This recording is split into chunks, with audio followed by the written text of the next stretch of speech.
Hey, Gio here with 8042 on part 2 of the series in editing shorts.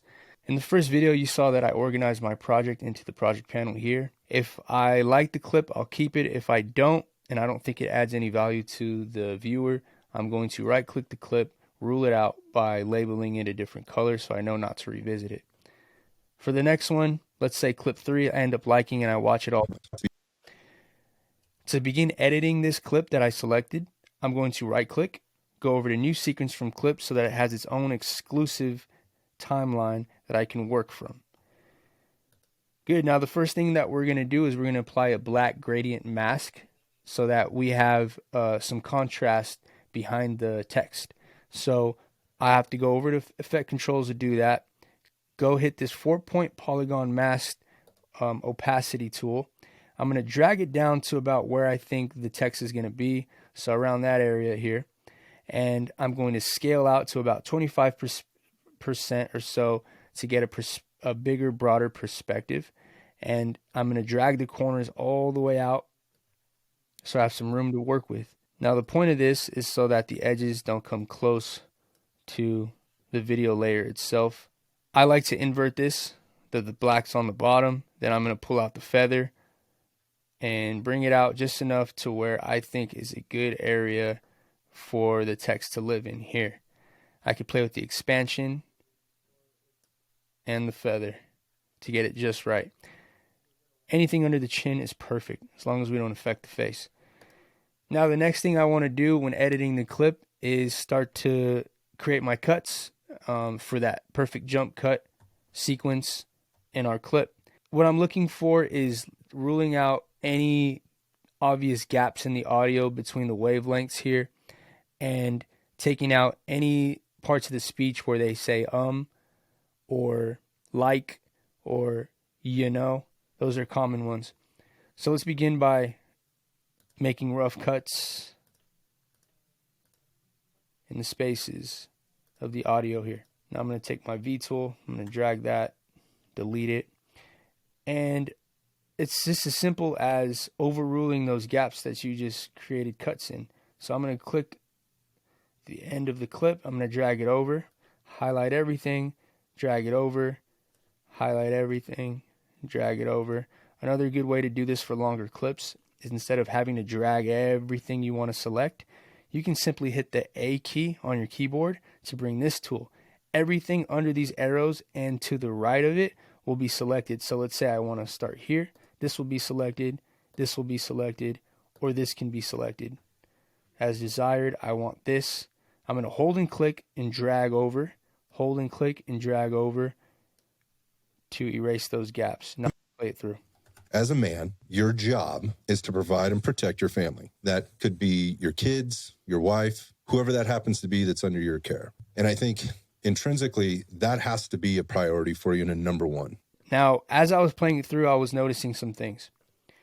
I want to make sure my jump cuts are good. The other thing I want to make sure is that there are no weird jumps that are in the camera angles. For instance, here I noticed one. There.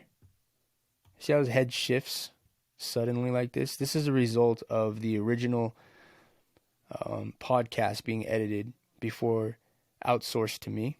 So it's easy. The only thing we're going to do here to fix that is we're going to hit the Option key or the Alt key on a PC. Click the edge of that clip that we want to fix. And then at the same time, as we're holding down that Option or Alt key, we're going to hit Command and drag that over about a keyframe. So that way, when I play it through, maybe one more. It jumps straight from one camera angle to the next. Great, now we go over to our text panel. We create captions from transcript. Now I already have this preset imported, but if you don't, it should say something like subtitle default or anything else, doesn't matter. You can hit these 3 dots and import preset, grab it from your local computer, make sure it's selected to Iron Sights transcript so that you see these settings applied for the characters and the duration. The only thing that's not going to carry over is the line setting, so you're just going to click double every time and then transcribe. It's going to automatically create the captions for you. Now we get into our next step, removing all punctuation. I go into the captions panel and I double click each line where I see any commas or periods that need to be removed, and I simply just delete them. Apostrophes are fine. I don't worry about that. But anything like question marks, commas, and periods, we always remove.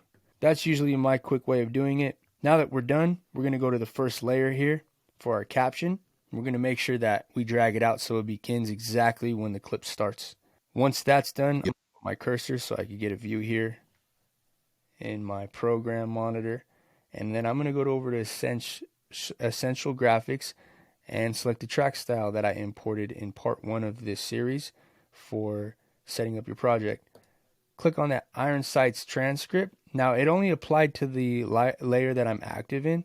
After you've done that, you're going to hit this up arrow here and push that setting to all the tracks on your timeline, and the settings that come with the preset As a man, your should apply to everything. job is to provide and protect your family. That could be your kids, your wife, whoever that happens to be that's under your care. And I think intrinsically that has to be a priority for you and a number one. Last thing I noticed was this wasn't dragged to the end, just like how we needed it dragged from the beginning. And might have seen a little weird jump cut somewhere right there. No, that's fine. Provide and protect your family. It's cutting to a different subject's camera, so this frame is not needed. I'm going to do the same thing. Option click, command, drag over about a keyframe so that it goes from one subject to the other seamlessly. And you're done. Hope that helped.